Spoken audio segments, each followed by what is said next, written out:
Platforms like Facebook, YouTube, and Twitter are banking on developing artificial intelligence technology to help stop the spread of hateful speech on their networks. The idea is that complex algorithms that use natural language processing will flag racist or violent speech faster and better than human beings possibly can. Doing this effectively is more urgent than ever in light of the recent mass shootings and violence linked to hate speech online.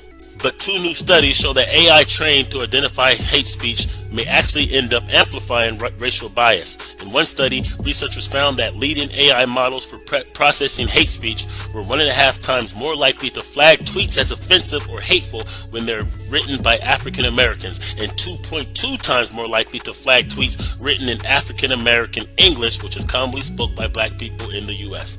Another study found similar widespread evidence of racial bias against black speech in 5 widely used academic data sets for studying hate speech that totaled around 155,800 Twitter posts. So it's interesting right here that they say that they do this because of mass shootings and stuff like that, but those aren't the ones that are ever flagged, arrested, or scrutinized, or prevented from doing these kind of shootings, but they're flagging things that we talk about. The algorithms and content moderators who grade the task data that teaches these algorithms how to do their job don't usually know the context of the comments they're reviewing. So therefore, if the programmer was biased, then it's going to be programmed biasly. Both papers presented a recent prestigious annual conference for computational linguistics show how natural language processing AI, which is often proposed as a tool to objectively identify offensive language, can amplify the same biases that human beings have. Also proves how the test data that feeds these algorithms have baked in bias from the start.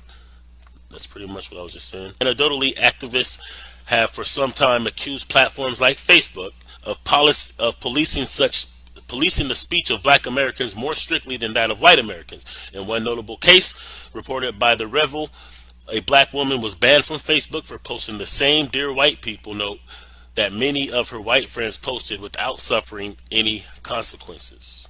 So Martin Sapp, a PhD student in computer science and engineering, and his colleagues at the University of Washington set out to study what's flagged as offensive on Twitter because of an important political conversations that happened on the platform. They first gathered more than 100,000 tweets used in 2 widely cited academic data sets.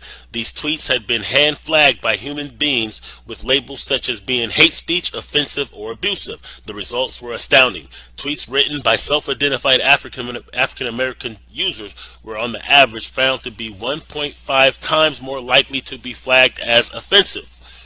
Researchers then applied this test data into a larger algorithmic model run using natural language processing on 56 million tweets and saw that these biases were only further reinforced.